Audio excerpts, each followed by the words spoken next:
So this is the next tutorial. This tutorial assumes that you've kind of watched the other tutorials, maybe had a play around with them, and also that you're reasonably familiar with Excel. Basically, we're going to be looking at groups, which I mentioned before, are a way of kind of controlling the way that lessons are selected. Now, we're going to have a quick look here just to review where we have the schedule data, and you'll notice this column G, we have a number of different groups that can be selected. Here I've just got two, so actually here we've got a group that's in the morning and a group that's in the evening. So basically two groups. You can set up as many groups as you want. Some people who are using this have as many as 15 groups, some just have one. Basically a group is like a cycle. It may be another way of thinking about it. So if you imagine one group steps through all 72 lessons before beginning all 72 lessons again, so you could have a second group that was starting maybe at an offset. So rather than starting at lesson 1, was starting at lesson 50, so it was always 50 ahead of the other group. I'll talk a little bit more about offsets and the other things that you can do with groups in a moment. But first of all, the groups stuff you may have seen over here. We've got something about groups. This information here is actually just to provide the drop-down menu for here. So in a later update I might in fact take this out of here, but for now, if you had more groups, you'd need to add extra numbers here so that you'll be able to select them from the drop-down menu here. I'm assuming that 12 is enough. If not, obviously you can just increase the number down here by adding as many as you'll need, which would then give you your drop down. However, this doesn't actually do anything until we've defined these groups. Now, most of the thinking, if you like, of the tool goes on in tabs that are hidden. So we've got these 3 tabs because this is all you need for basic operations, but we're now going to look at the hidden tabs. To do this, you right click on any of the tabs below and you select unhide, and this will get you a list of all of the tabs that are currently hidden. So I'll just quickly give you an overview. The first 3, TTView, RefData and MyClass, are things that you won't need to look at all. They're to do with the operation of the program. We've then got E syllabus, P syllabus, I syllabus, U syllabus, A syllabus, which we are going to look at in a moment.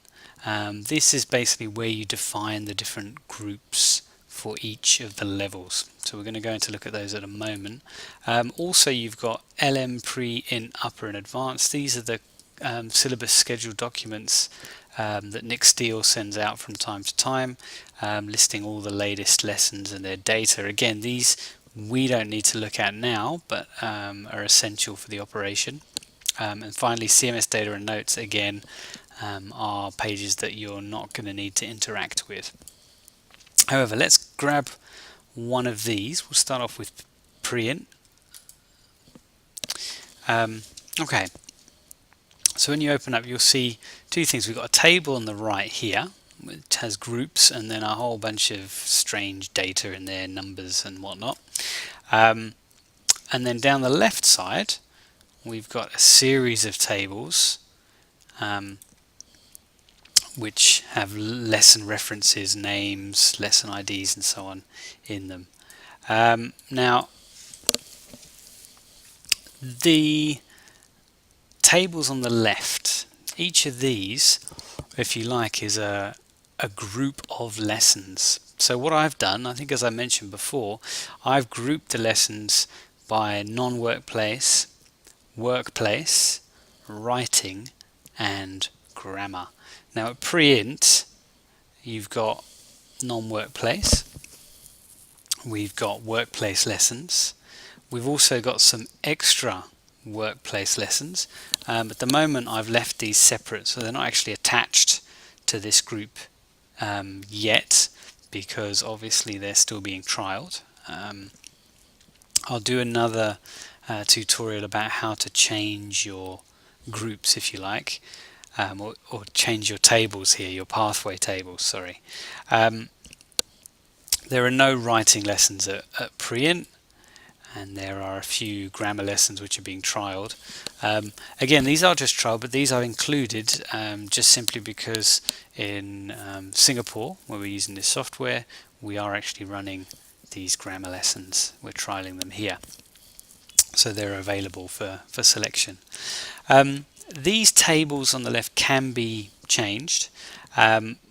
Basically, what the software does is it will decide which kind of lesson, so whether non-workplace or workplace, will then go into these tables and go down sequentially through all of the lessons before returning to the top and going through again. Now, generally, the ratio is 2 to 1. So that would mean that there are twice as many non-workplace as workplace. And so if you were setting it up with a purely basic cycling through all of them, you'd want the software to take 2 non-workplace, then 1 workplace, 2 non-workplace, 1 workplace, if you like, until it cycles through all and then return to the beginning. Now this software at the moment doesn't just cycle through all 72 sequentially. It also doesn't go by themes. If you want to go by themes, then you'd need to adapt the tables we've got here. But again, that's something, if you do want to do that, if it is a big focus for your center, then you can ask me about how that's achievable. But what we're looking at today really is groups and what we can do with groups and how we define them. So we're going to look at group table. Now here you can see there's lots of empty cells. These are empty groups, so they don't actually exist. As I said before, we've just got 2 groups in this current setup. We've got group 1 and group 2. Now the first 4 columns will define the number of that particular lesson. So I said before that the standard would be 2 non-workplace to 1 workplace. We've actually set this up so that in mornings, where we have a lot of kind of housewife type customers, perhaps less business people, less professionals, we have more non-workplace lessons, so 3 and then 1 workplace. Whereas in the evenings and Sundays, we tend to get a lot more professional people, tend to want more of the workplace lessons. So in the evenings, we do 1 non-workplace, then 1 workplace. And at the moment, we don't schedule writing or grammar in our groups. We actually drop those in to the timetable incidentally and in the form of trials. So basically, if you wanted to set up group 3, and group 3 you wanted to have, for example, no workplace lessons at all, you just put a 0 in there, no writing, no grammar, and it's just going to do non-workplace lessons. Similarly, if you wanted to have a cycle, a group, say group 4, that was just grammar lessons, you'd do it in this way. If you wanted to have something which had 1 non-workplace with 2 workplace and no writing and grammar, again you'd set it up in this way. And it's very easy this way to define the ratios of different lessons that are associated with a particular group. So for example, if we were doing a group 4, the system would basically say, I'm only looking at grammar lessons and I'm going to cycle through those. So it would go to the grammar table and it would do this lesson, then this lesson, then this lesson, all the way to the bottom, then would go back to the top of the table and cycle through again. In contrast, group 5 would take the first lesson from here, then would go to take 2 from here, then would go back, the second one from here, then 3 and 4 from here, then the third one, 5 and 6, and so on, and would go through basically counting off the lessons that we've defined as the ratios. Okay. Now there are four other columns that you might be interested in looking at.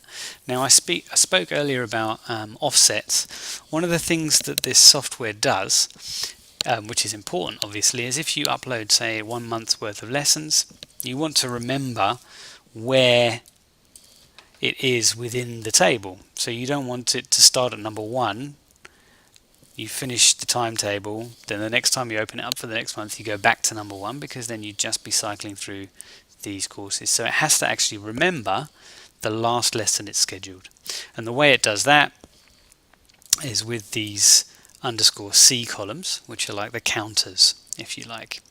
Now you can also use these counters the very first time you define groups to set up offsets.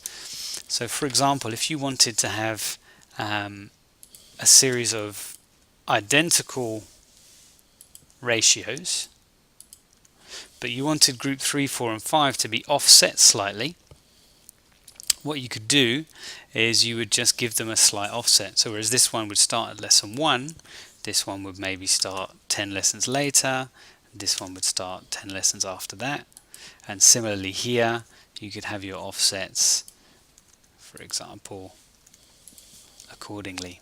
Okay, now this just means that group 3 would go and get lesson 1 from this table, 2 and 3 from that table, but group 4 wouldn't start at lesson 1, it would start at lesson 21 for this table, then go down to the work table and get 11 and 12. Okay, so this is a way that you can maybe offset groups so that you're not having, for example, exactly the same stage of a cycle on consecutive lessons or consecutive days or whatever. Now obviously there's a ton of different ways that you can set these groups up to achieve whatever patterns or ratios that you want. Everything else beyond, so the stuff with T's and TC's and so on, is to do with the operation and the counting and the function, if you like. You definitely don't need to change any of these, and in fact the system will automatically set those up when you run it the first time, so you don't need to fill any of those in. Okay, now the only ones you definitely need to define are the 4 ratio ones at the beginning for that group. Okay, now we have here 5 groups defined, but this is just at the pre-intermediate level. Okay, now each level, so if you remember we had each of these syllabus documents, each of these will have their own groups table, which would need to be defined. Okay, now if you were just going to have the same patterns across all of your different levels, you just make sure that you fill these columns in the same way in each of these documents. So if we were going to go for identical, you could, for example, just copy that and then go in and paste it to the relevant part. Okay, so what I've done there is I've just copied exactly the same across all of them. Obviously that's much faster. If you want to go in and define each one individually, you can. If you want to have more than 15 groups, then of course you can add as many numbers here as you wish to increase that number. Now there's one which is slightly different, and I want to just talk about a little bit more, and that is the E-syllabus, or the elementary syllabus. Now, because of the linear nature, we're not actually using elementary lessons yet here, and I know not all countries are starting with the elementary course. At the moment, the elementary are just in one large table.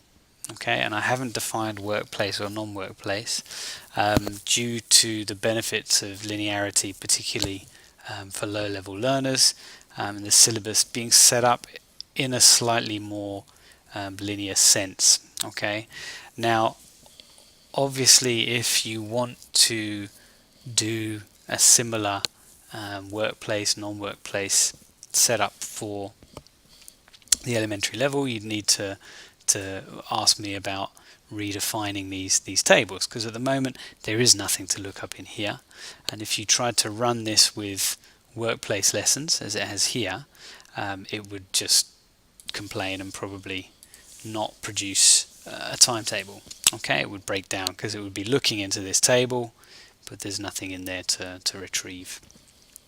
Alright, so for the elementary, if you are running it, make sure that you have 0 in the workplace, writing and grammar columns. Okay, and then it will just cycle through the regular lessons. It might be that what you want to do is you want to have different cycles of the different groups. So we've got E1, E2, E3, E4, I think they've called them pathways, the 6 different pathways of 12 lessons. Maybe you'd want those in different tables. Again, you can talk to me if you want to customize it to that degree, and we can do that.